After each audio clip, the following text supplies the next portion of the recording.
তো আজকে ছেলেকে দিয়ে চলে গেলাম বাজারে। বাজারে গিয়ে সবই ঠিক ছিল, বাট এই যে দেখছো বাচ্চাটা, ও এত ছোট বয়সে ও কাজ করছে, মাছ কাটছে, মানে আমার দেখে সত্যিই খুব খারাপ লাগছিল। আমি জিজ্ঞেসও করলাম, তো পেটের দায়ে কিছু করার নেই, তাই না? মানুষ এরকমই মানে পথ বেছে নিতে হয়, কারণ সবার শৈশবটা কিন্তু সমান হয় না। অনেকের আনন্দদায়ক হয়, অনেকের দুঃখ। তো আমার ওকে দেখে সত্যিই খুব কষ্ট হচ্ছিল। তো আমি কাউকে জিজ্ঞেস করেছিলাম, বললো ও আরও 2 বছর আগের থেকে কাজ করছে, কি করবে? তো সত্যিই দেখে খারাপ লাগছে।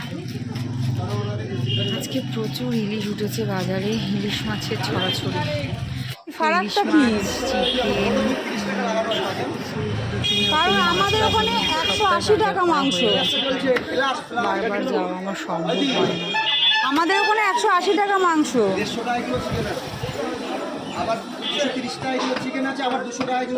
তা আমাকে খারাপটা দিচ্ছ না তো? আবার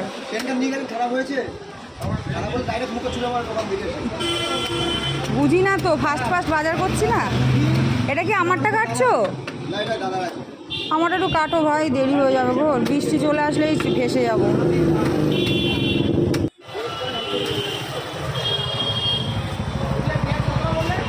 পাঁচশো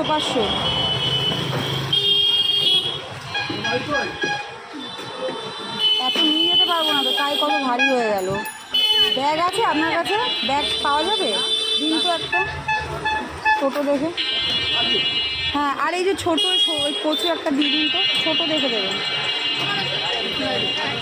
অত বড় না দাদা, ছোটোটা।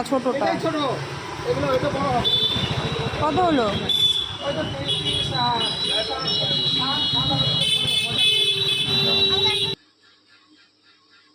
তো বাজার ফাজার করে তাড়াতাড়ি করে রেডি করছি, তো এত এই ভাইটা বকবক করে যাচ্ছে, ও ভীষণ বকবক করছিল, এটা করেছি সেটা করেছি। তো তাড়াতাড়ি করে বাজার করে বাড়িও যেতে হবে, কারণ মেঘও হয়েছে, আকাশে বৃষ্টি ছিল। আর এমনিও আমার মানে টোটো দাঁড়িয়ে থাকে, তো বেশিক্ষণ তো দাঁড়ানো সম্ভব হয় না।